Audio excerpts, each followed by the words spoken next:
শার্টটা আমার কাছে দাও, আর তুমি স্নান করে এসো।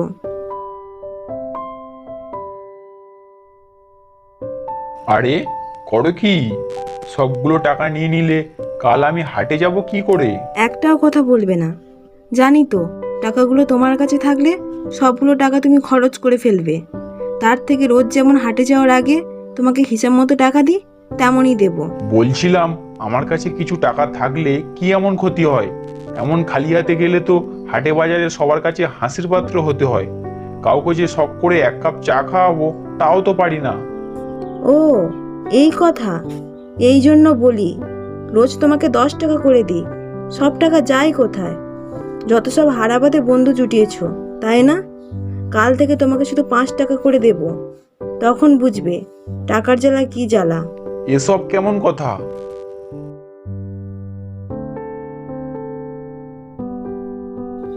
রাজীবের কোনো কথা না শুনে রুনু রান্নাঘরে চলে যায়। রাজীব আর রুনুর বিয়ে হয়েছে 5 বছর। তাদের কোনো সন্তান নেই, কিন্তু এই দুঃখ ছাড়াও রাজীবের কপালে আরও দুঃখ লেখা আছে। রুনু স্বভাবে ভালো হলেও অত্যন্ত কৃপণ প্রকৃতির, যে কারণে প্রায় রাজীবকে নাকানি চোবানি খেতে হয় সবাইয়ের কাছে।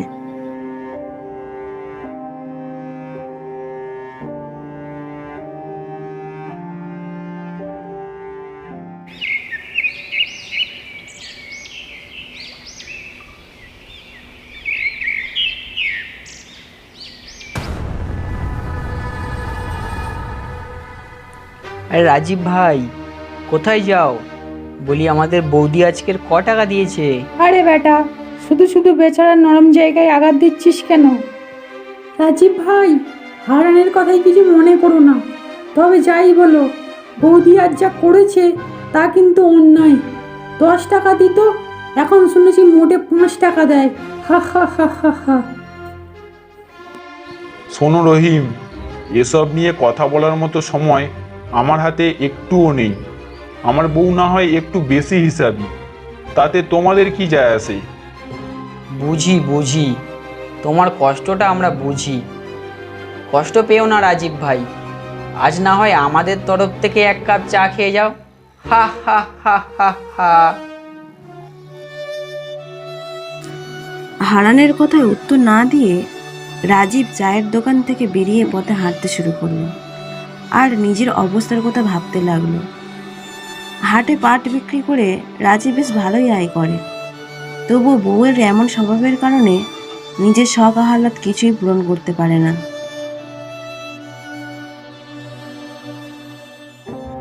দয়া করে 2টো পয়সা দাও, কাল রাত থেকে পেটে একটাও দানা পড়েনি, ক্ষুধায় চোখে অন্ধকার দেখি, দয়া করে 2টো ভিক্ষে দাও। আহারে, ভিক্ষুকটা কত অসহায়, অথচ বেচারিকে দেখে কারোর কোনো দয়া হচ্ছে না।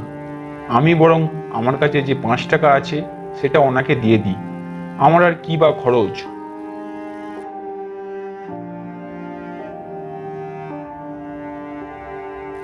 এই নাও বুড়িমা 5 টাকা, এই নিয়ে তুমি না হয় কিছু কিনে খেও।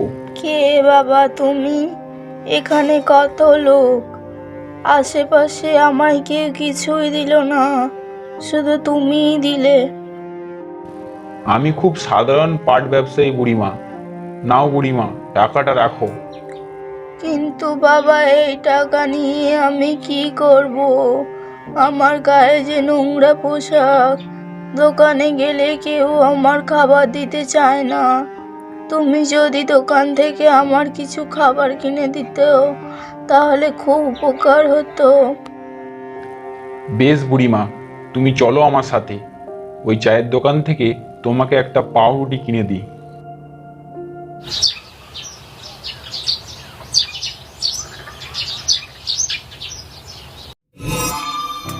ওই দেখো রহিম ভাই, রাজীব ভাই আবার ফিরে এসেছে। কি গো রাজীব ভাই, আজ বুঝি আমাদের চা খাওয়াবে? কিন্তু 5 টাকা দিয়ে তো এক কাপ চাও হবে না, কি বলিস হারান? হা হা হা হা হা। না রহিম, আমি তোমাদেরকে চা খাওয়াতে আসিনি, কারণ আমি জানি তোমাদের চা খাইয়ে আমার কোনো লাভ নেই, আড়ালে তোমরা আমার বদনামই করবে, তাই ভাবলাম ভিক্ষুককে খাওয়াই, অন্তত সে আমার জন্য দয়া করবে।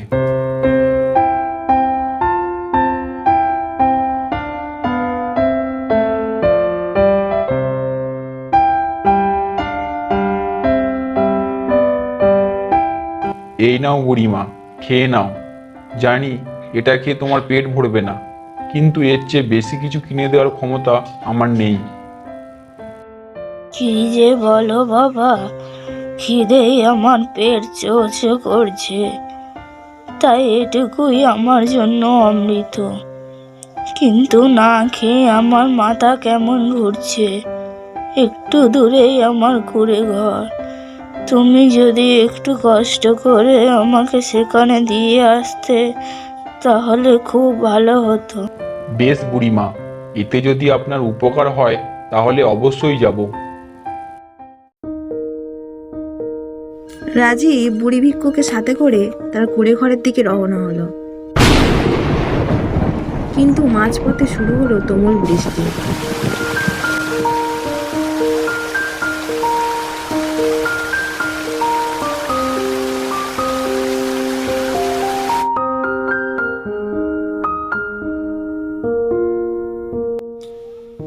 ভিতরে এসো বাবা।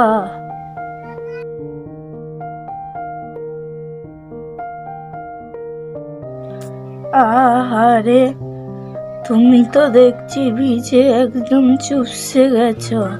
না বুড়িমা, আমার কিচ্ছু হয়নি। আর এই তো বৃষ্টি একদম থেমে গেছে, এখন আমি যেতে পারবো।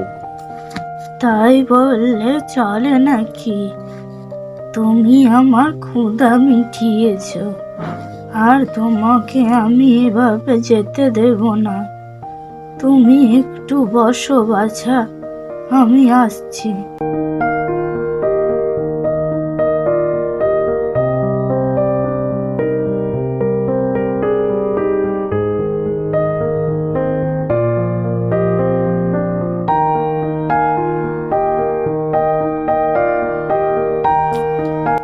এ নাও, তুমি বরং এই শার্টটা পরে বাড়ি ফিরে যাও।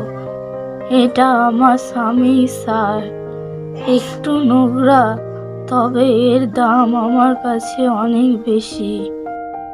এভাবে বলবেন না বুড়িমা, নোংরা হলেও এটা এখন আমার উপকারে আসবে। দিন, আমি এটা পরেই বাড়ি যাচ্ছি।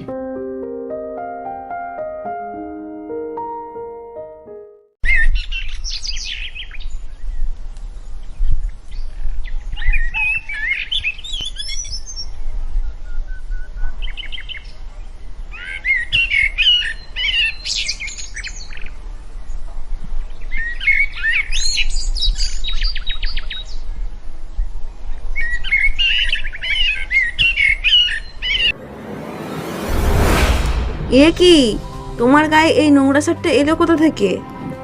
সে এক বিশাল কাহিনী। ধরো দেখি শার্টটা। তুমি বরং এটা ধুয়ে রেখো, যার শার্ট কাল আমি তাকে ফিরিয়ে দিয়ে আসবো। এখন বরং স্নানটা সেরে নি।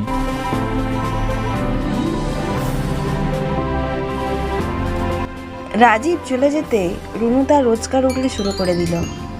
নোংরা শার্টের পকেটে হাত দিতেই বেরিয়ে এলো চকচকে বড় বড় টাকার নোট। এ কি, এত টাকা? আজ মনে হয় ভালোই বিক্রি হয়েছে। দেখি তো মোট কত টাকা আছে। রুনু যত শার্টের পকেটে হাত দেয় ততই বেরিয়ে আসে চকচকে বড় বড় টাকার নোট। এসব দেখে রুনুর চোখ ছানাবড়া হয়ে যায়।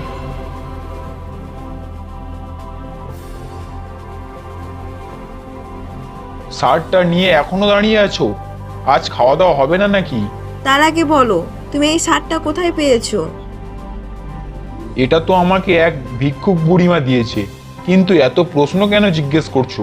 কারণ এটা কোনো সাধারণ শার্ট না, এটা একটা জাদু শার্ট।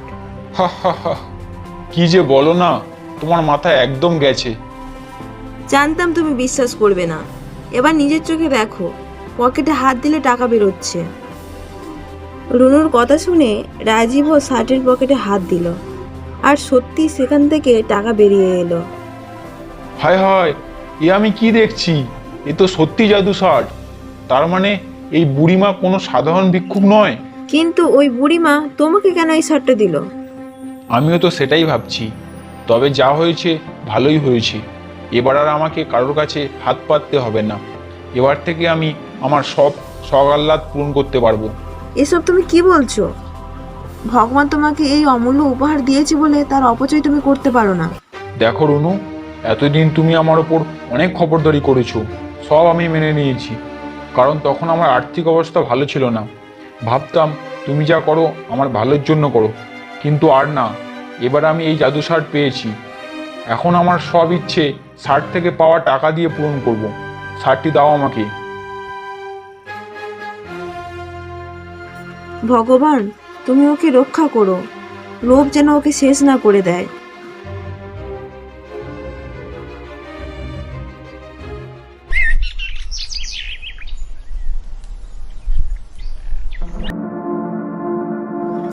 এভাবে জাদুর শার্ট পেয়ে রাজীবের আর্থিক অবস্থার পাশাপাশি চরিত্রেরও অনেক পরিবর্তন দেখা গেল। আজকাল রাজীব আর কাজে যায় না, সারাক্ষণ বন্ধু বান্ধব আর আড্ডায় মেতে থাকে।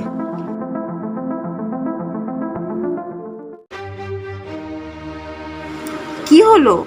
কদিন ধরে দেখছি তুমি কাজে যাচ্ছ না, এমন হলে চলবে কি করে?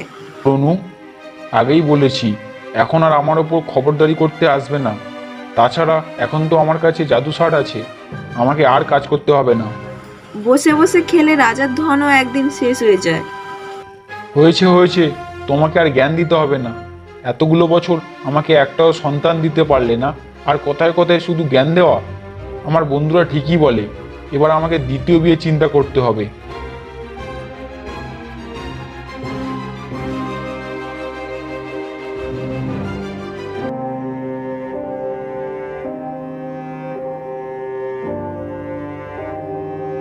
ভগবান, তুমি আমাকে এ কোন বিপদে ফেললে? কোথায় সংসারে দুটো টাকা জমাতে ওনার পকেট থেকে টাকা সরাতাম, তবুও উনি আমাকে কত ভালোবাসতো। আর আজ কিনা টাকা পেয়ে উনি দ্বিতীয় বিয়ে করার কথা ভাবছেন। এ কথা শোনার আগে আমার মৃত্যু কেন হলো না?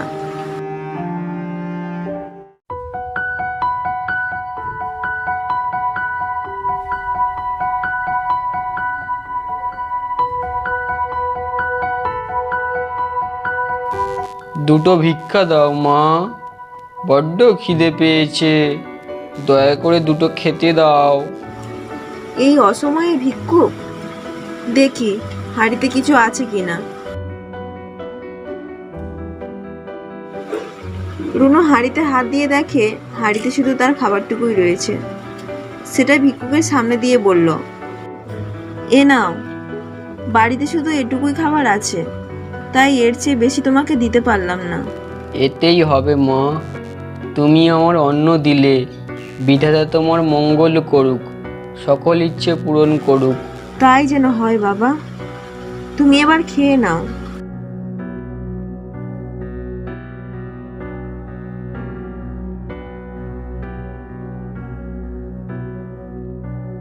কিন্তু মা, শুধু অন্ন দিলে তো হবে না, আমার গায়ে শার্টটা ছেঁড়া।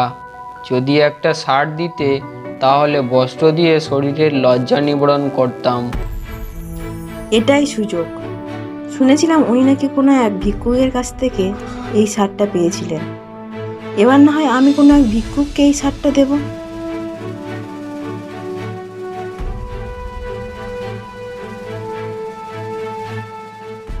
এ নাও বাবা, এই শার্টটা তুমি নাও, আর তোমার লজ্জা নিবারণ করো। সত্যি মা, তুমি বড্ড ভালো। ভগবানের কাছে প্রার্থনা করি তুমি পুত্রের জননী হও, ভগবান তোমার সহায় হন। এসব বলে শার্টটা গায়ে দিয়ে ভিক্ষুক সেখান থেকে চলে গেল।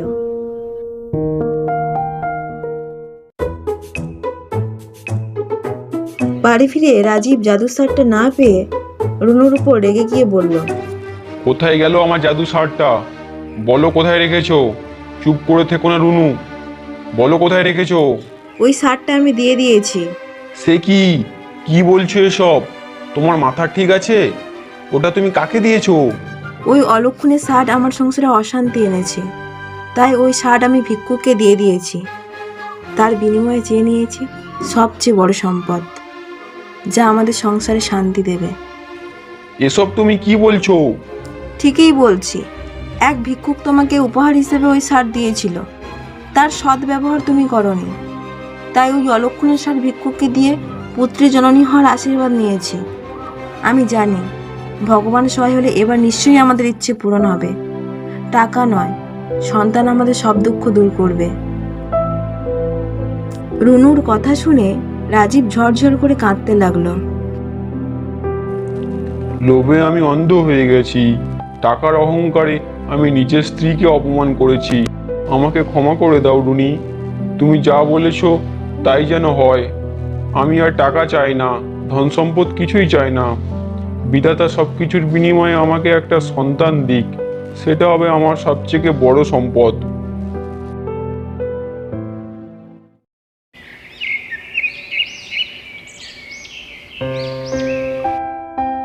কয়েক মাস পরে ভিক্ষুকের আশীর্বাদে তাদের ঘর আলো করে এলো পুত্র সন্তান।